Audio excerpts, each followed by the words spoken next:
हाँ, good evening. कहाँ था विजय?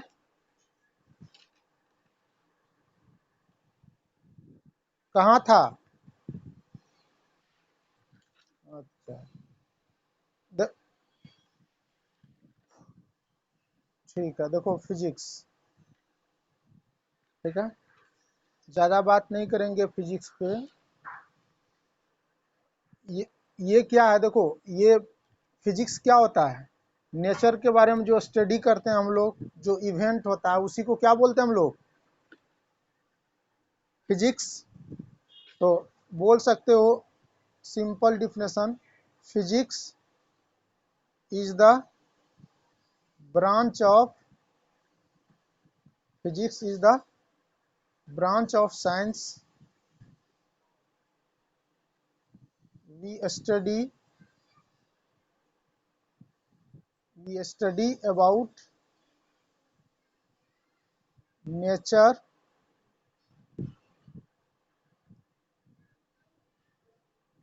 natural phenomenon,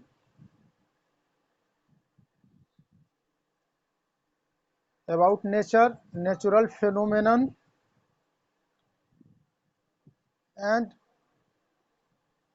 interpretation between them। ये है। तो फास्ट नोट करते जाओगे। Physics is the branch of science we study about nature, natural phenomenon. कह सकते हो कि नेचर में जो इवेंट होता है, नेचर में जो इवेंट होता है उसी को क्या बोलते हैं हम लोग? फिजिक्स। ठीक है।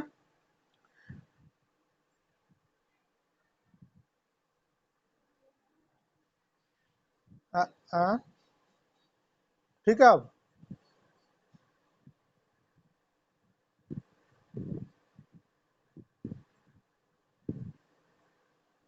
अब ठीक है।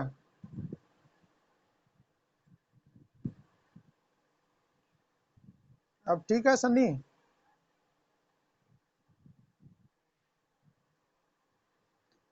अच्छा, ये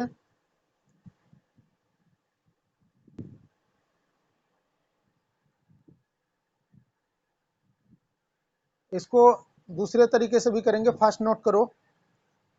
और चूंकि सिलेबस बहुत बड़ा है इसलिए बहुत कुछ को, ये फिजिकल वर्ड वगैरह को नहीं करेंगे हम लोग। फिजिकल वर्ड खुद से करना है। और मैथमेटिकल टूल जो है वो मैथमेटिक्स के स्टूडेंट के लिए दिक्कत नहीं होगा। डिफरेंशिएशन, इंटीग्रेशन, ये सब ऑटोमेटिक हो जाएगा, इसलिए उसके लिए टेंशन मत करना।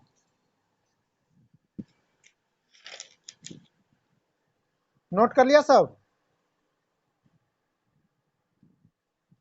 क्योंकि ये है, देख लो। ये जो जो तुम्हारा फिजिकल वर्ड है, जैसे एक्चुअल यदि कहेगा तो फिजिक्स क्या है? It is the law, it is the law and principles, it is the law and principles that, दिखा दे रहा है ना? That governs the universe. तो यूनिवर्स में जो भी सिद्धांत पढ़ते हैं और लॉ पढ़ते हैं वही क्या कहलाता है? फिजिक्स कहलाता है। समझ में आया कि नहीं आया? फिजिक्स इज द लॉ, ठीक है, and principal that governs the universe. जो ब्रह्मांड में हम लोग लॉ और प्रिंसिपल यूज करते हैं, जैसे मान लो हम लोग कहते हैं कि एनर्जी कंजर्वेशन पढ़ते हैं कि नहीं? एनर्जी कंजर्वेशन नाइन्थ में भी पढ़े हैं। लॉ पढ़े हैं, Newton first law, second law, third law, ये सब पढ़े हैं। तो मेनली कह सकते हो, मिटा दें इसको, it is the law and principal that governs the universe. समझ में आया? ये यूनिवर्स क्या होता है? ब्रह्मांड ही तो होता है। ब्रह्मांड में जो हम लोग सिद्धांत और लॉ का आइडिया करते हैं वो किसके आधार पर करते हैं? फिजिक्स के आधार पर। समझ में आया कि नहीं आया? मिटा दें? नोट करते जाना इसको। अब जैसे देखो, ये प्रेडिक्ट भी करता है फ्यूचर के बारे में। तो कह सकते हैं कि फिजिक्स जो है, फिजिक्स इज फिलोसफी। क्या बोलते हैं? Physics is philosophy. बहुत सारे फिलोसफर भी आए, फिजिक्स इज फिलोसफी। अब देखो यदि पूछेगा कोई व्हाट इज द रिलेशन, थोड़ा बहुत कर देते हैं ये सब, what is the relation of physics with, और ये सब एनसीईआरटी ने डिस्कस किया है, इसलिए थोड़ा बहुत हम इंट्रोडक्शन दे देते हैं। What is the relation between, what is the relation of physics with mathematics, क्या होता है?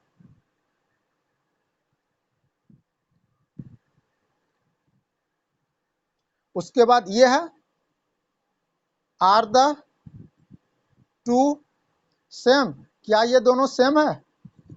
दिखाई दे रहा है सबको?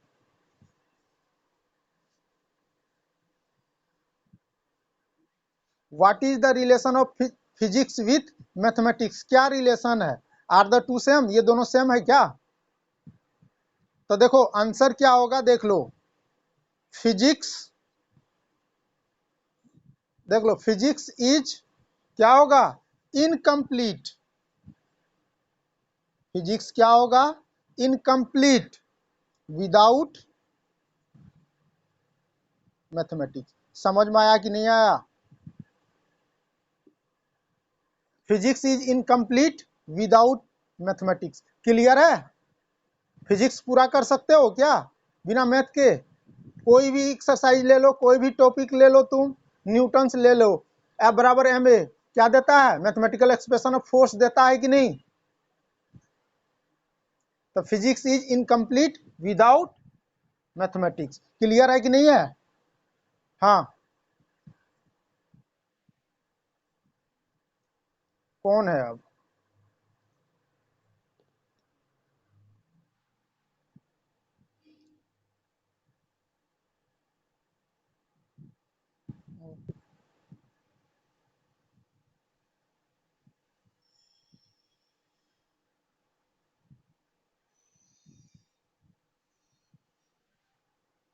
कौन है?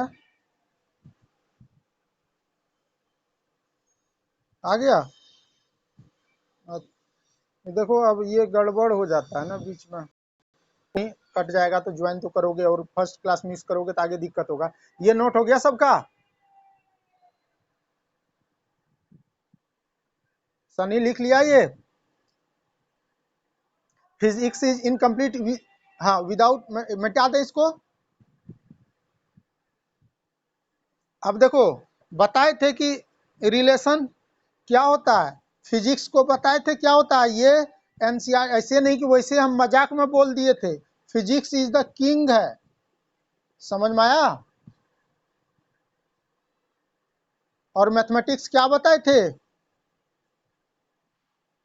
तो ये मत सोचना ये सब फिजिकल वर्ड में डिस्कस किया गया है। Mathematics is queen. समझ में आया कि नहीं आया? तुम लोग को लगा होगा सर वैसे ही लिख दिया। अब ये बताओ, तब तो फिजिक्स के बगैर मैथमेटिक्स तो मैथमेटिशियन जो होगा वो जॉबलेस हो जाएगा कि नहीं?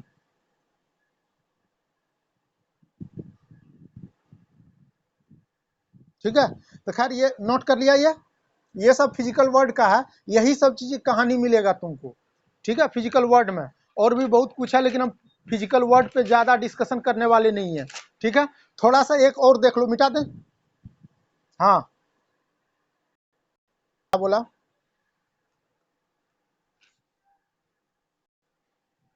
क्या?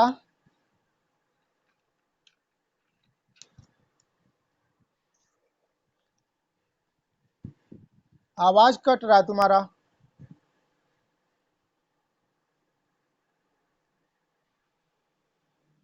हाँ हाँ,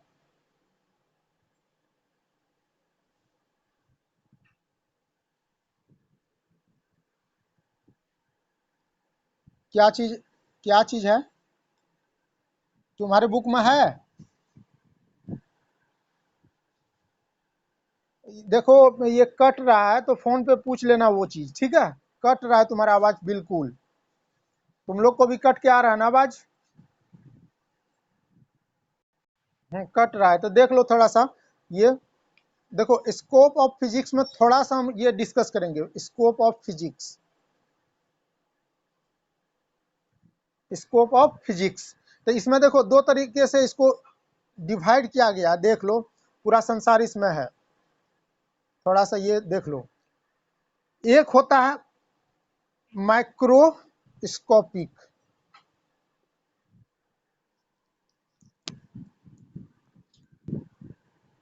क्या बोले हैं, माइक्रोस्कोपिक, ठीक है।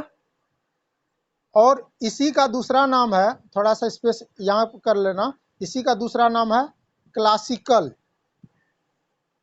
ठीक है। स्कोप ऑफ फिजिक्स मतलब दो कैटेगरी में बांटा गया फिजिक्स को, समझ पा रहे हो। एक है माइक्रो, MACRO, माइक्रोस्कोपिक, दूसरा है माइक्रो, देख लो स्पेलिंग का फर्क है, माइक्रोस्कोपिक, ठीक है। तो ये बड़े पैमाने पर जो यूज किया गया इसको माइक्रो, ये इसको क्या करते हैं, बड़े पैमाने पर यूज किया गया, तो ये है MACRO, माइक्रोस्कोपिक। और ये छोटे पैमाने के लिए यूज किया गया, इसको बोलते हैं माइक्रोस्कोपिक, ठीक है। स्पेलिंग का सिर्फ फर्क है, समझ पा रहे हो। और माइक्रोस्कोपिक जो होता है ये क्वांटम भी बोलते हैं, इसको क्वांटम फिजिक्स भी बोलते हैं, क्या बोलते हैं, क्वांटम फिजिक्स, ठीक है। उसके बाद देखो ये जो माइक्रोस्कोपिक है इसको भी फर्दर डिवाइड किया गया है, ध्यान देना। एक होता है मैकेनिक्स, नाम सुने हो कि नहीं, मैकेनिक्स। दूसरा है थर्मोडायनामिक्स, थर्मोडायनामिक्स, लिख पा रहे हो। और तीसरा यहीं से घुमा देते हैं, ये तीसरा वाला का तुम लोग बना लेना, पहला दूसरा तीसरा, तीसरा है तुम्हारा ऑप्टिक्स, ठीक है। और चौथा यहां से घुमा रहे हैं माइक्रोस्कोपिक क्लासिकल, लिख लिया होगा ये सब। उसके नीचे है पहला पार्ट जो है मैकेनिक्स, दूसरा है थर्मोडायनेमिक्स, तीसरा है ऑप्टिक्स, ठीक है, लिख लिया। और तीसरा है इलेक्ट्रोमैग्नेटिक, इलेक्ट्रोमैग्नेटिज्म, पहले इधर वाला कर लो, इलेक्ट्रोमैग्नेटिज्म, लिख लिया।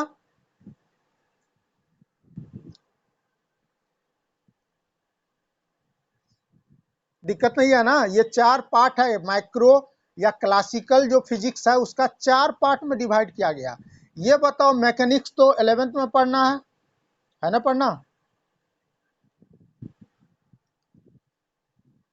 मैकेनिक्स 11th में पढ़ना है, थर्मोडायनेमिक्स 12 में पढ़ना है, 11th में ही, सॉरी 11th में पढ़ना है, ऑप्टिक्स 12 में पढ़ना है, और इलेक्ट्रोमैग्नेटिज्म जो है ये भी 12 में पढ़ना है। क्लियर है कि नहीं है,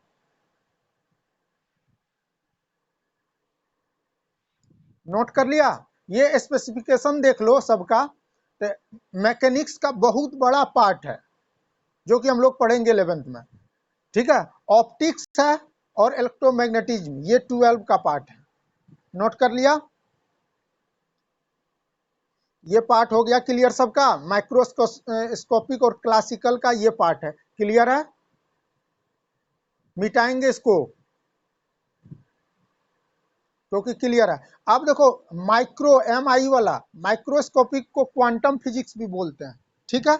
इसके इसमें आता है मॉडर्न फिजिक्स, क्या आता है, मॉडर्न फिजिक्स, दिखा भी देंगे इसको, उधर दिखाई नहीं दे रहा तो मॉडर्न फिजिक्स, अब ठीक है,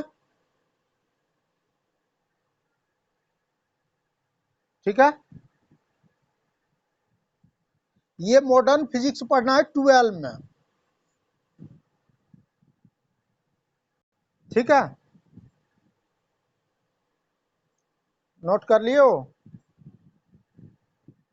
इसी में हम लोग को देखो मॉडर्न फिजिक्स में ही हम लोग पढ़ते हैं लाइट के नेचर के बारे में, वेव के नेचर के बारे में, ठीक है।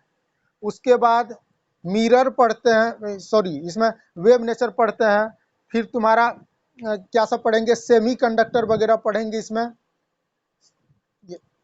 सॉरी, इसमें मॉडर्न फिजिक्स देखो, ये मॉडर्न, ये पार्ट को छोड़ दो, मॉडर्न फिजिक्स में ही तुम्हारा ये आता है, ये नाम सुने हो, atoms and molecule, atomic structure. Atomic structure ये किसका पार्ट है? केमिस्ट्री का। और ये मॉडर्न फिजिक्स में भी पढ़ना, ये कॉमन चीज है। तो वो लाइट नेचर सब, तो लाइट नेचर इसमें पढ़ेंगे हम लोग, किसमें? ऑप्टिक्स में पढ़ेंगे ना, लाइट नेचर सब, ठीक है, ये ऑप्टिक्स में पढ़ेंगे। तो ये तो लिख लियो, क्वांटम फिजिक्स में ये मॉडर्न फिजिक्स आता है, ये नोट कर लिया होगा। इसी में हम लोग को सेमीकंडक्टर वगैरह पढ़ना है मॉडर्न फिजिक्स में, ठीक है, कंडक्टर के जिसमें डायोड ट्रायोड ये सब पढ़ना है। क्लियर है? ये नोट कर लिया होगा सब। और मॉडर्न फिजिक्स बता ही दिया, ये 12 क्लास में। इसको मिटा दें, तो ये देखो, ये चीज मिटा देते हैं। अब इसमें भी जाओगे तो तुम्हारा बहुत कुछ पढ़ना है। किसमें? मैकेनिक्स में।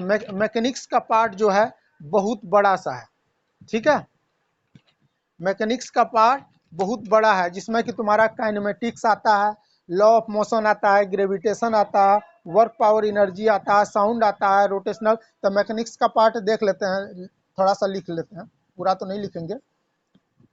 हम लोग का जो अभी स्टार्ट करेंगे, हम लोग कौन सा पार्ट पढ़ेंगे? मैकेनिक्स पढ़ेंगे कि नहीं? इसी में काइनेमेटिक्स, इसी में लॉज ऑफ मोशन, ठीक है, इसी में पढ़ते हैं ग्रेविटेशन, नाम सुने हो कि नहीं सब।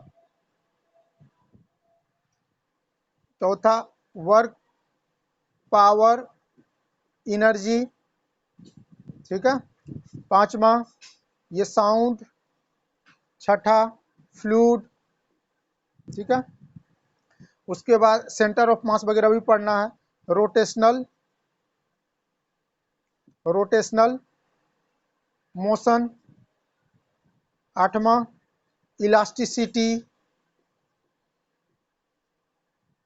ठीक है, नौवां एसएचएम। कितना लिखेंगे? ये सारा टॉपिक कवर करना, और भी टॉपिक है, समझ में आ रहा है?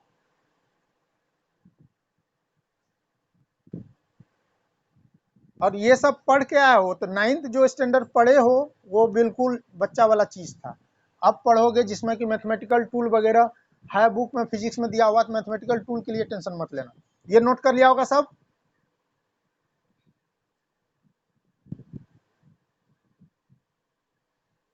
नोट कर लिया है ना? दिक्कत है?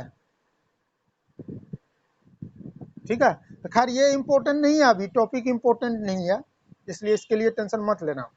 अब देखो, फिजिकल वर्ड में बहुत कुछ है, इसीलिए बोल रहे हैं, यदि तुम यूनिट्स एंड मेजरमेंट पढ़ोगे तो उसका भी चाहोगे यदि क्वेश्चन सब करना, तो तुम्हारा यदि सही से करोगे तो 10 कितना 7-8 क्लास तो लगेगा ही मिनिमम, ठीक है, बहुत आगे लेवल तक जाओगे। तो पहले क्या करना है, हम लोग को आइडिया लेना है, ठीक है, कि टॉपिक में हम कैसे बढ़ेंगे आगे, ठीक है। तो फर्स्ट टॉपिक है तुम्हारा कौन सा है? चैप्टर 2 में ही है ना, यूनिट्स एंड मेजरमेंट। ये बताओ किसमें है सनी?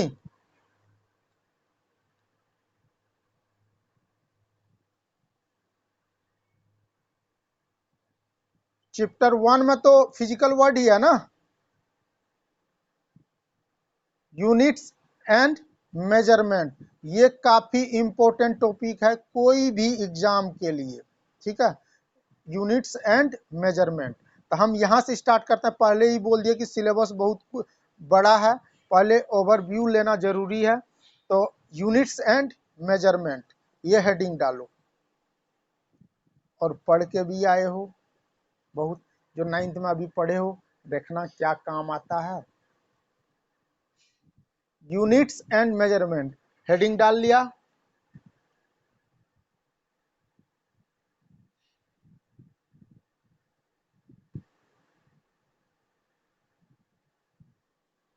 डाल लिया हेडिंग।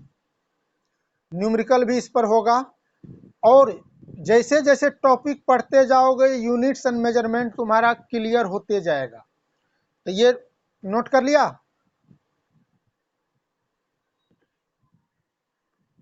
अब देखो इसमें एक वर्ड आता है जो बचपन से ही तुम लोग लिखते आते हो, फिजिकल क्वांटिटी। बताओ आता है कि नहीं?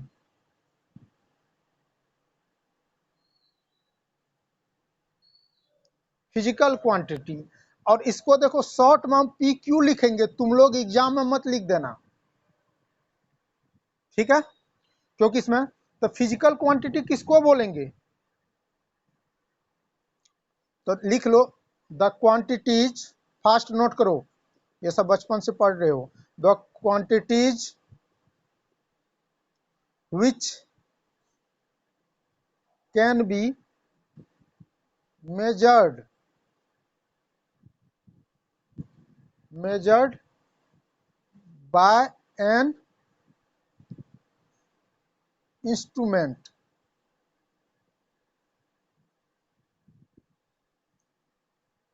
measured by an instrument and which describe the law of physical world। अब इसको दिखा देते हैं, पहले इसको लिखो। The quantities which can be measured by instrument, किसी इंस्ट्रूमेंट से ही तो मेजर करोगे किसी भी क्वांटिटी को। And which describe the law of physical world, जो फिजिकल वर्ल्ड के द्वारा डिस्क्राइब किया गया है।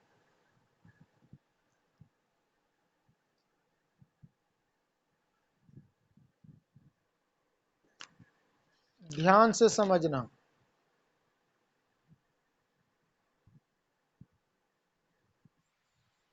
ठीक है?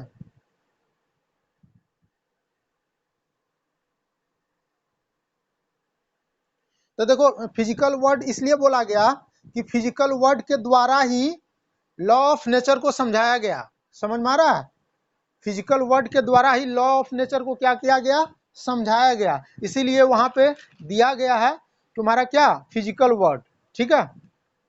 जैसे इसमें देखो ये एक चीज याद रखना, इसका काम देगा। जैसे पी क्यू मतलब फिजिकल क्वांटिटी है ना, equal to n into u. याद रखना एन जो होता है वो न्यूमेरिकल वैल्यू होता है। क्या होता है? न्यूमेरिकल वैल्यू, ठीक है? और यू होता है यूनिट। यू क्या होता है? यूनिट। और पी क्यू क्या है? Physical quantity. इसको समझना है, इस चीज को नोट कर लिया इसको। जैसे कंपैरिजन किसी को करेंगे, कंपैरिजन करते हैं तो मान लो किसी का वेट का कंपैरिजन करते हैं। ये देखो ये कोई बच्चा है जिसका वेट 10 kg है, और ये चिल्ड्रन है, वेट ऑफ चिल्ड्रन। और एक बड़ा सा मैन है जिसका कि वेट जो है मैन का, तो चिल्ड्रन का वेट 10 टाइम्स दिया हुआ है और वेट ऑफ मैन निकालना था। हम कंपैरिजन क्या करेंगे? वेट ऑफ जो मैन होगा वो कितना टाइम्स, मान लेते हैं उससे जो होगा, मान लो 2 टाइम्स वेट ऑफ क्या हो जाएगा? चिल्ड्रन होगा कि नहीं? तो ये कंपैरिजन ही कर रहे हैं कि नहीं हम लोग? तो ये न्यूमेरिकल वैल्यू हुआ कि नहीं? आगे चल के इसका काम होगा। तो ये वेट ऑफ मैन निकालना है, तो वेट ऑफ चिल्ड्रन जो है उससे कितना टाइम्स है? 2 टाइम्स हो सकता है, 3 टाइम्स हो सकता है, 4 टाइम्स हो सकता है। और ये क्या है? यूनिट ही तो है। ये क्या है? यूनिट ही है। ये समझ में आया कि नहीं आया? नहीं आया तो आगे देखेंगे इसको। पच रहा है पचाओ, नहीं पच रहा है निकाल देना, ठीक है? अभी इसको आगे देखेंगे। ये जस्ट कंपैरिजन है। तो फंडामेंटल क्वांटिटी जो है, जैसे एन न्यूमेरिकल वैल्यू हो गया, ये यूनिट दिया हुआ है तुम्हारा कि कितना से ज्यादा है, ठीक है? तो वेट ऑफ मैन हो गया 2 टाइम्स वेट ऑफ चिल्ड्रन। ये नोट कर लिया यहां तक?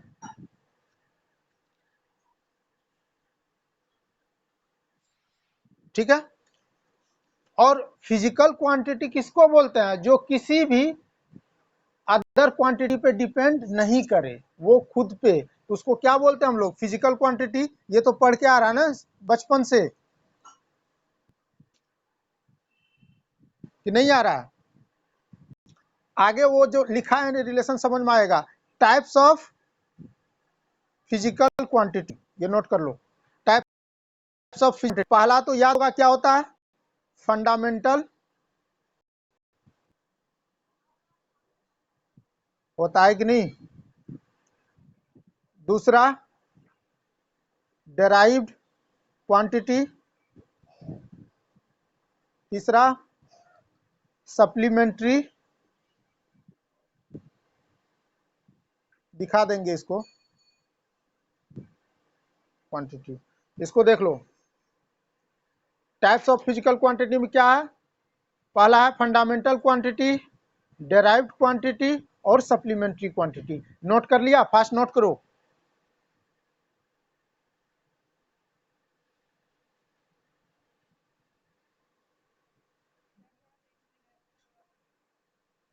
देखो अब ठीक है। पहला देखो फंडामेंटल क्वांटिटी है, सुनाई दे रहा है, फटाक लिखो। दूसरा है डेराइव्ड क्वांटिटी, तीसरा है सप्लीमेंट्री क्वांटिटी। ठीक है।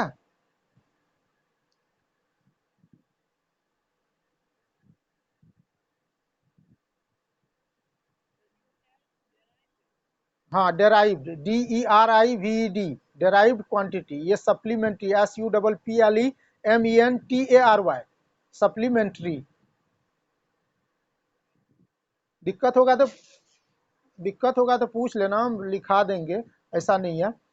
अब देखो, क्योंकि ये सब पढ़ के ही आए हो, ये बताओ फंडामेंटल क्वांटिटी किसको बोलते हैं? जो किसी भी फंडामेंटल फिजिकल, बहुत कोई क्लास मिस मत करना, अभी तो थोड़ा सा लग रहा होगा, लेकिन जो जो आगे बढ़ोगे तब देखना इसका इंपॉर्टेंस।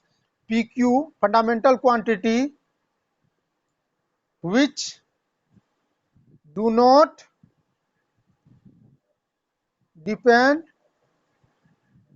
ऑन एनी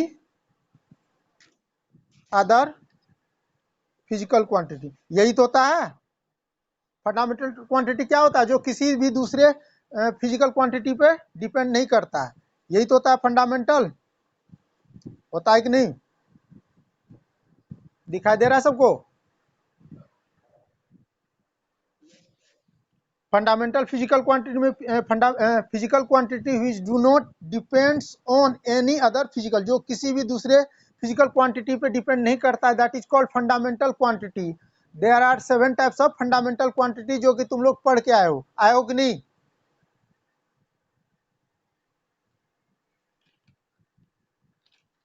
मिटा दें इसको? तो देख लेना, अभी जस्ट जंप नहीं करेंगे, थोड़ा सा जाएंगे। PQ, ये क्या है? Physical quantity. ये यूनिट मतलब क्या? कौन सा यूनिट? SI unit. और ये क्या है? सिंबल। ठीक है। पहला है लेंथ, दूसरा तो पता ही होगा, मास, तीसरा टाइम, और हाँ टेम्परेचर। ठीक है। पांचवा इलेक्ट्रिक करंट, सिंबल। ठीक है, लिख लिया? लेंथ का मीटर, मीटर बोलते हैं, सिंबल M होता है। मास का किलोग्राम, ये सब तो जानते ही हो, लेकिन एक बार कर देते हैं। टेम्परेचर का केल्विन, ये के, फास्ट नोट करो, ये सब पता भी है तुम लोग को। अब जितना बार पढ़ाएंगे उतना बार टेम्परेचर का, सॉरी टाइम का सेकंड ना अनर्थे हो जाता। टेम्परेचर का केल्विन के, इलेक्ट्रिक करंट का एम्पियर ए। नोट, फास्ट नोट करो ये सब। अब बच्चा वाला 1+1 लिखेंगे तो उसमें भी टाइम मत लगाओ, ये वाले से भी पढ़ना है। उसके बाद है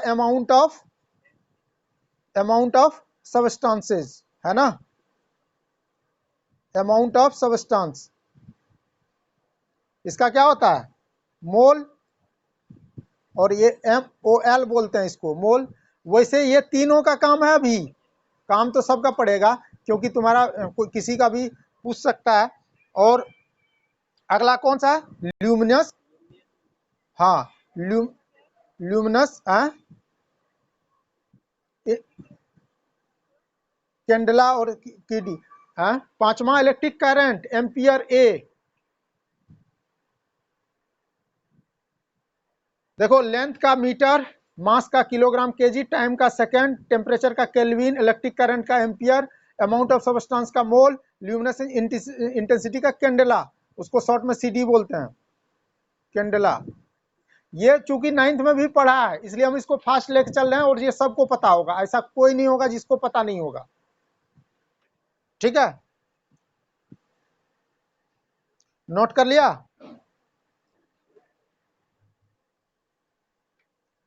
विजय, ल्यूमिनस इंटेंसिटी, हाँ ल्यूमिनस इंटेंसिटी जो होता है लाइट एनर्जी होता है, लाइट एनर्जी के लिए होता है, लाइट एनर्जी को एक्सप्रेस करते हैं हम लोग। ठीक है, हाँ लाइट एनर्जी क्लियर है। क्योंकि अब देख लो ये चीज जो 9th क्लास में पढ़ रहा है उसके वो भी पढ़ चुका होगा ये, क्योंकि ये था ही। अब देखो एक चीज लिखते हैं उसके बाद क्या डेराइव्ड लिखा थे कि नहीं, डेराइव्ड फिजिकल क्वांटिटी PQ लिखेंगे, derived which are made, derived physical quantity which are made up of fundamental quantity। derived किससे बना हुआ है फंडामेंटल फिजिकल क्वांटिटी से। समझ में आ रहा है कि नहीं आ रहा। एग्जाम्पल अब देख लो कैसे बना हुआ है, देख लो derived physical quantity which are made up of fundamental quantity। जैसे देखो एरिया, नाम सुने हो कि नहीं,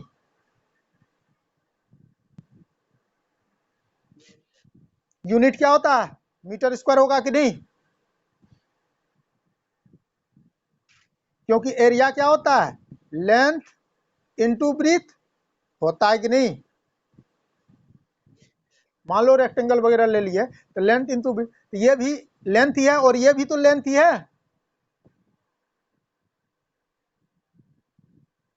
है ना। और लेंथ और, और लेंथ जो है, लेंथ कौन सा क्वांटिटी था फंडामेंटल ही तो था, और एरिया क्या हो गया डेराइव, किस पर डिपेंड करता है फंडामेंटल पे। समझ में आ रहा है कि नहीं आ रहा।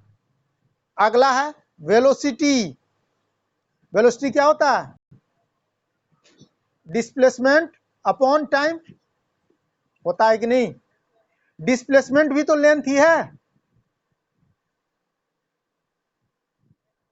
लेंथ अपॉन टाइम हो गया, तो ये भी किस पर डिपेंड कर रहा है, ये डेराइव्ड क्वांटिटी है, और ये डिपेंड कर रहा है तुम्हारा किस पे फंडामेंटल क्वांटिटी पे।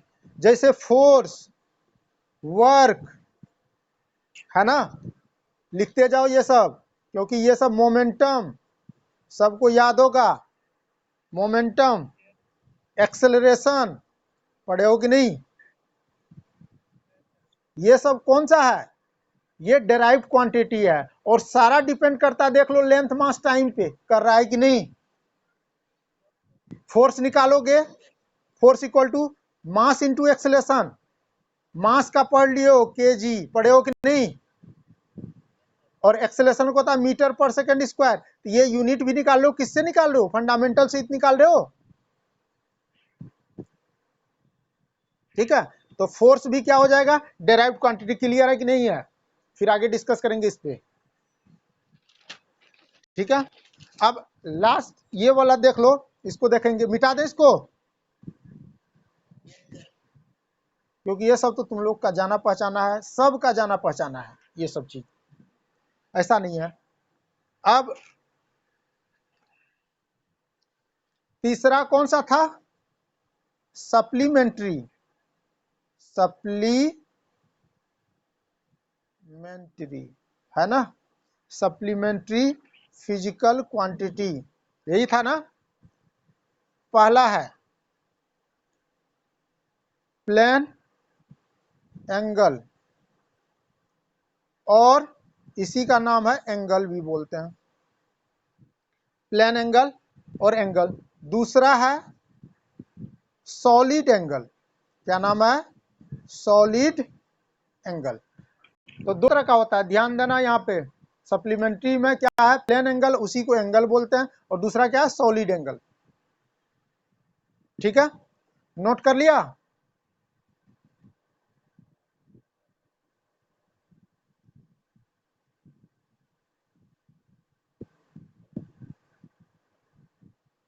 बताओ। अब देखो पहला जो था उसको समझो। पहला पहले भी बोल दिए थे, देखो सेट थ्योरी बताए थे, तो यूज बताए थे कि नहीं वर्ड प्रॉब्लम में, ये सब भी बता रहे हैं, तो यूज होगा, अभी हो या कल हो परसों हो, जब भी हो। तो पहला हम लोग पढ़ते हैं प्लेन एंगल, प्लेन एंगल को समझते हैं। प्लेन एंगल, इसी का नाम क्या है? एंगल। प्लेन एंगल बोलो या एंगल बोलो। ये मान लो एक है, इससे एक एंगल बना रहा है इस टाइप से, ये कितना एंगल बना रहा है? थीटा। ये आर्क है कि नहीं बताओ? और ये रेडियस है कि नहीं है? तो हम लोग जानते हैं एंगल बराबर क्या होता है? आर्क अपॉन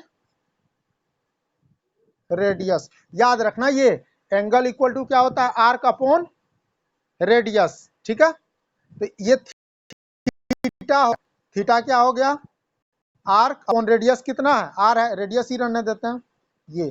तो ये जो थीटा होगा, ध्यान देना, ये थीटा जो होगा वो किस में होगा? रेडियन में। किस में होगा? रेडियन में। और शॉर्ट में बोलते हैं रेड। समझ में आ रहा है कि नहीं? ये मैथ का चीज है, मैथ में भी देखो, इसको समझाएंगे। ठीक है, थीटा किस में होता है? रेडियन में। और रेडियन जो होता है वो एसआई यूनिट होता है एंगल का। ठीक है, डिग्री भी तो होता है, बोलोगे सर डिग्री पढ़ते हैं हम लोग, रेडियन कहाँ पढ़े? अभी तक नहीं ना पढ़े हो? अब बता रहे हैं आप, प्लेन एंगल, एंगल, ये थीटा किस में लिए हम लोग? देख लो, फिर से हम दिखा रहे हैं, रेडियन, रेड बोलते हैं। ये मेजरमेंट मेजर कर रहे हैं, यानी यूनिट हुआ, ऐसा यूनिट है ना। लेकिन बोलोगे सर हम लोग तो 15 डिग्री 60 डिग्री ऐसे पढ़ते हैं, तो इसका रिलेशन होता है 360, मैथ में भी ये आएगा, देख लो, 360 इक्वल टू होता है 2 पाई रेडियन। नोट कर लो, ये मैथ में पढ़ना है। 360 इक्वल टू क्या होता है? 2 पाई रेडियन। ठीक है, तो डिग्री और रेडियन में ये रिलेशन होता है। तो 180 डिग्री कहेंगे तो क्या हो जाएगा? पाई रेडियन हो जाएगा कि नहीं? तो 90 डिग्री कहेंगे तो क्या हो जाएगा? Pi by 2 radian. ये सब मैथ का चीज है, ये डिस्कस करेंगे। ठीक है, 360 degree equal to 2 pi radian, radian भी यूनिट है और डिग्री भी है। ठीक है, इसको नोट कर लो।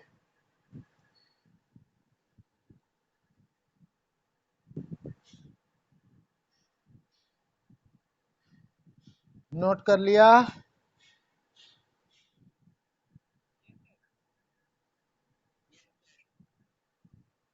ठीक है, मिटा दें इसका, ऊपर से नोट कर लिया होगा ना।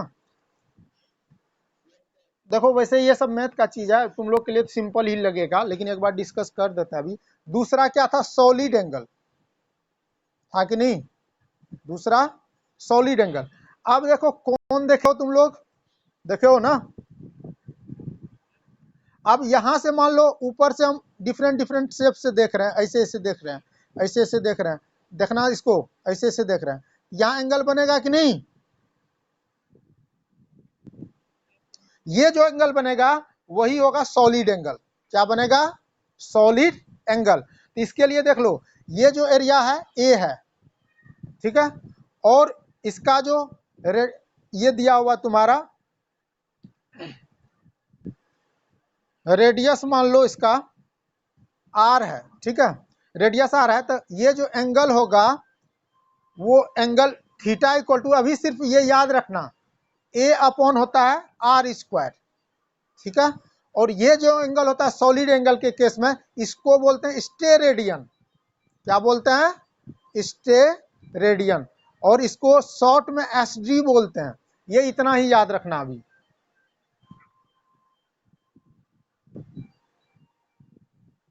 अब याद रखना, कोई भी है सप्लीमेंट्री एंगल, ये नोट कर लो, there is no dimension of supplementary angle. Supplementary angle का कोई भी डायमेंशन नहीं होता है। क्लियर है? क्या लिखा है? ये नोट कर लिया, फिगर बनाया?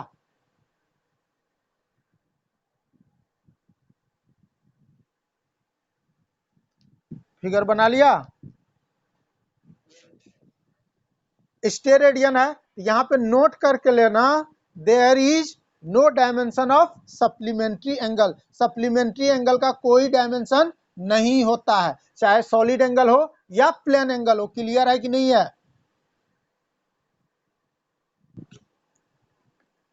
बताओ। लिख लिया? यहां पे ऐसे भी लिख सकते हो, शॉर्ट में जो लिखना चाहते हो, सप्लीमेंट्री एंगल।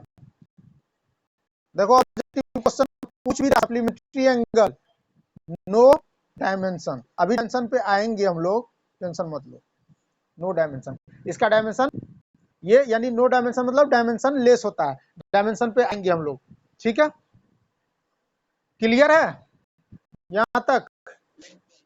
मिटा दें इसको, अभी मेमोरी में उसको रखना। अब हेडिंग डालो, डायमेंशन काफी इंपॉर्टेंट है। क्या है? डायमेंशंस। ठीक है। बताओ। हाँ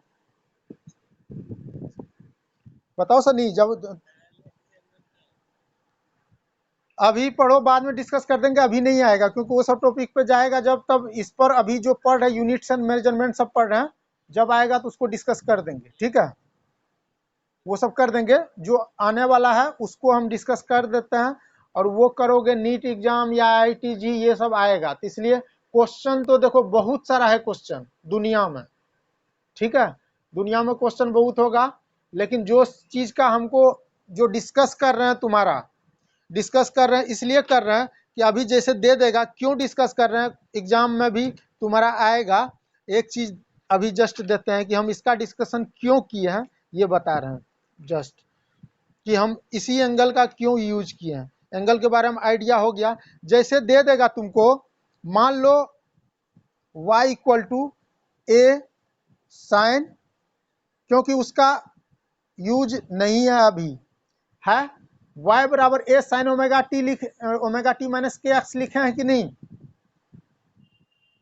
लिखे हैं? ये बताओ। अब देखो, ये तो जस्ट एंगल है कि नहीं, ये बताओ। Omega T minus K x क्या होगा? एक एंगल ही होगा, होगा। कह देगा इसमें कि तुम डायमेंशन निकालो y का। क्या निकालो? y का, ठीक है।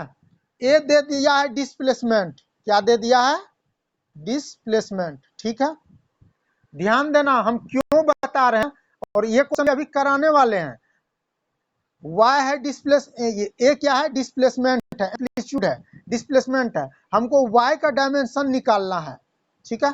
अब देखो, ये है y बराबर sign omega T minus K x. ये बताओ, ये कुछ भी वैल्यू होगा तो साइन 60, साइन 30 इसके फॉर्म में होगा कि नहीं, ये बताओ।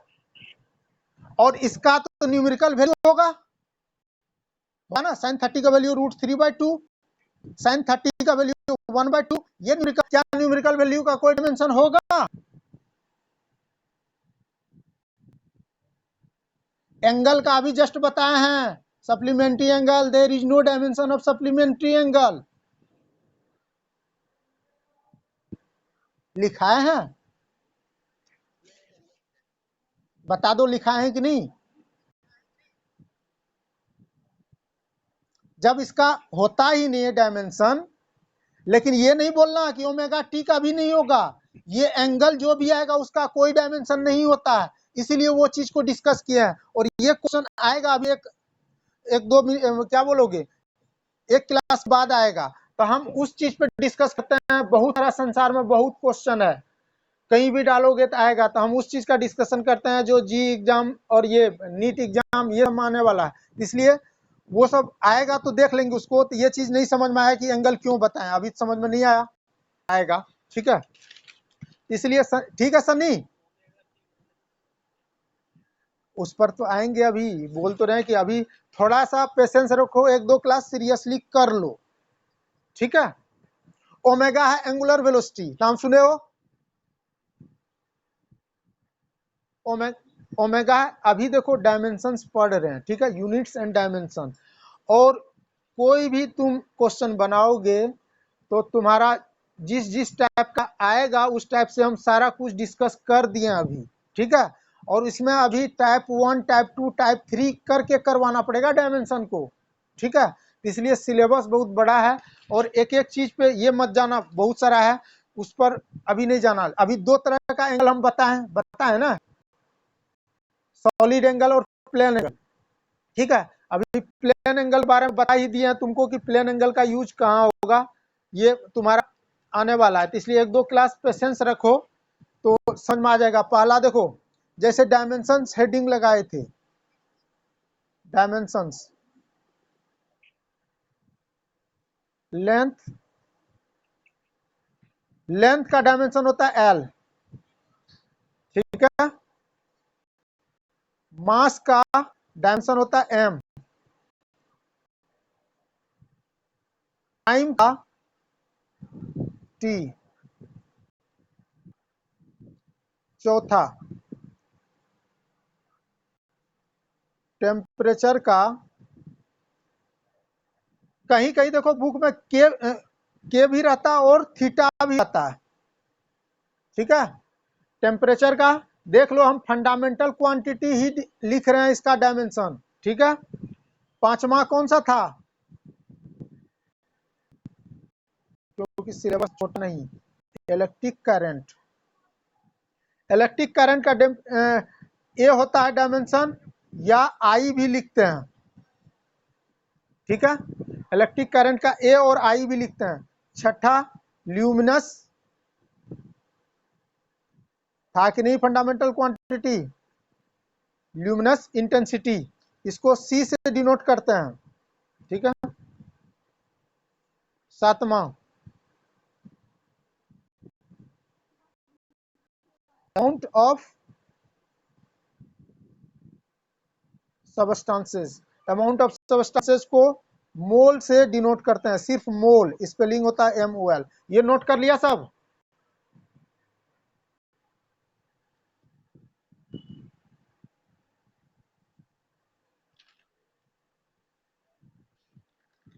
लेंथ ये वाला नोट कर लिया, लेंथ, मास, टाइम, टेम्परेचर का क्योर थीटा होता है।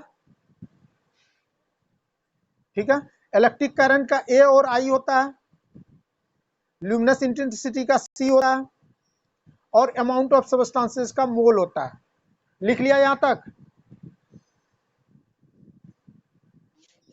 देखो ये चीज बोल रहे हैं ना कि कोई भी चीज है तो देखो क्वेश्चन बहुत सारा होगा, लेकिन हम लोग पढ़ेंगे, कोई भी टॉपिक पढ़ोगे, मेरा काम है सिर्फ टेक्निक बता देना टॉपिक में कैसे चलना है, उसके बाद तो तुम लोग धड़ल्ले से चलोगे, इसलिए उसी अप्रोच से करोगे। अभी देखोगे टॉपिक उतना छोटा नहीं है, यूनिट्स एंड मेजरमेंट, इसमें एरर एनालिसिस वगैरह भी पढ़ना है, सिग्निफिकेंट फिगर भी पढ़ना है, बहुत कुछ पढ़ना है। टॉपिक पे जाओगे तो बहुत अथाह समंदर टॉपिक है, इसलिए उस पर डिस्कस करेंगे जो हमको अभी आने वाला है।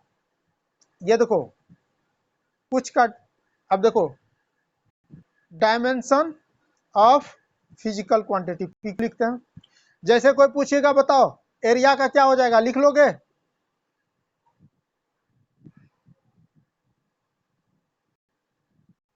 एरिया का क्या होगा, एल होता है ना डायमेंशन, एल स्क्वायर, ऐसे लिखेंगे ब्रैकेट में डायमेंशन को।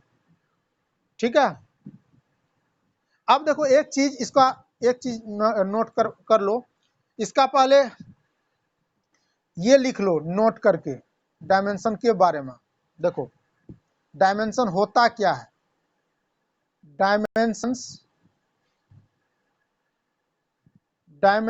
Are the powers. Dimensions are the power to which the fundamental, पूरा लिख देते हैं, फंडामेंटल यूनिट्स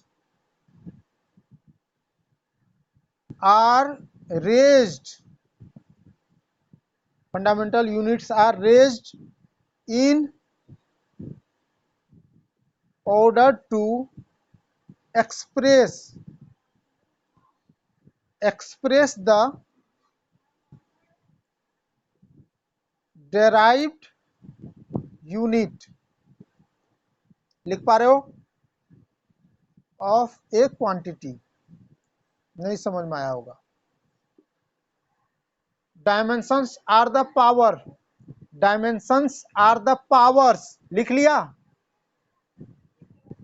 टू विच, फिर लिख रहे हैं हम, दोबारा बोल रहे हैं, dimensions are the power to which the fundamental units are raised in order to express the derived unit of a quantity। अब इसको समझना है, नहीं समझ में आया होगा अभी, और ये समझ में आ जाएगा तो क्लियर है। और किसको एक्सप्रेस करते हैं हम लोग? डेराइव्ड यूनिट को। ये लिखा हुआ है ना, in order to express derived unit, ठीक है। Dimensions are the power to which fundamental units are raised. अब देख लो एक चीज, ये नोट कर लिया, फिर डिफिनेशन। इस चीज को देखो क्या कह रहा है। अब जो हेडिंग पहले लगाए तो वो लिख लो, ये लिखना जरूरी था। डायमेंशन ऑफ फिजिकल क्वांटिटी, है ना। जैसे पहला था एरिया, एरिया डेराइव्ड क्वांटिटी है कि नहीं? क्योंकि लेंथ पे डिपेंड कर रहा है, ये कर रहा है। एरिया डेराइव्ड क्वांटिटी है कि नहीं? क्योंकि लेंथ पे डिपेंड कर रहा है कि नहीं? बताओ यस या नो। तो एल क्या हो गया? फंडामेंटल क्वांटिटी है कि नहीं? एल फंडामेंटल यूनिट्स है कि नहीं? यहां पे लिखा हुआ फंडामेंटल यूनिट्स है।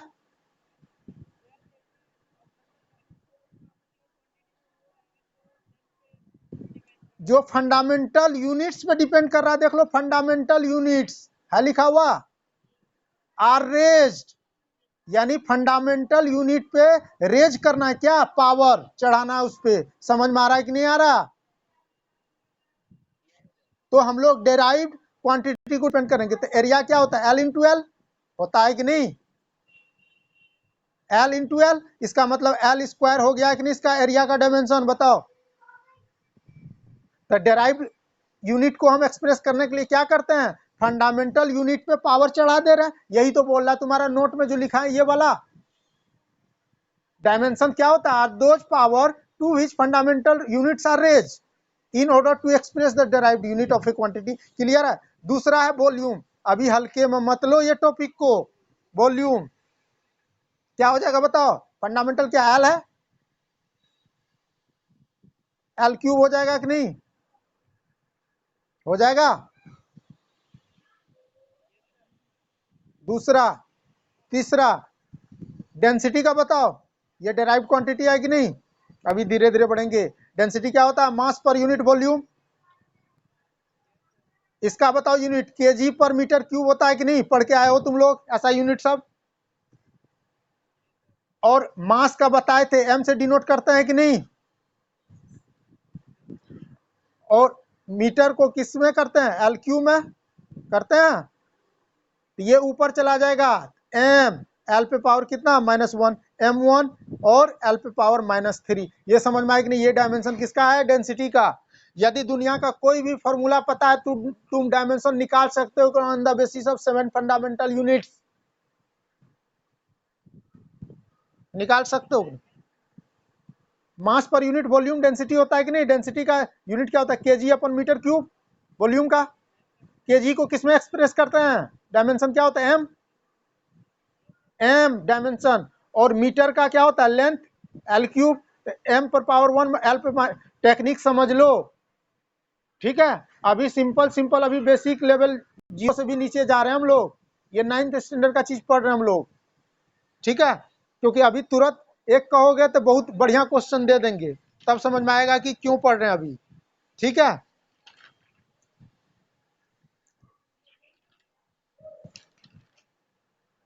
समझ में आ रहा, नोट कर लिया इसको। जो डायमेंशन का डिफिनेशन लिखा है वो समझ में आया कि नहीं आया।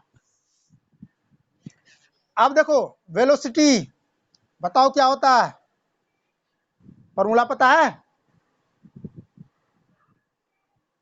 डिस्प्लेसमेंट अपॉन टाइम होता है कि नहीं, 9th क्लास। डिस्प्लेसमेंट क्या, लेंथ ही है, एल हुआ, और टाइम का क्या होता है, टी, एल, और ब्रैकेट में लिखते हैं इसको, तो क्या हो गया, एल टी माइनस, हुआ कि नहीं हुआ।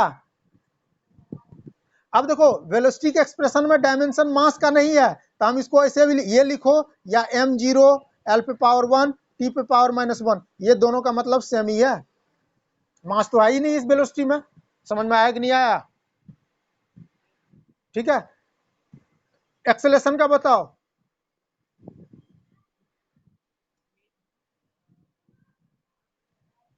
एक्सेलेरेशन क्या होता है, change in velocity upon time होता है। वेलोसिटी का भी पढ़े हैं, एल टी -1 पढ़े हैं, और टाइम का टी, एल टी -2, अभी सिंपल है, ये कर लियो। एक्सेलेरेशन बताओ, फोर्स का डायमेंशन जानते हो, force equal to mass into acceleration, mass का क्या होगा,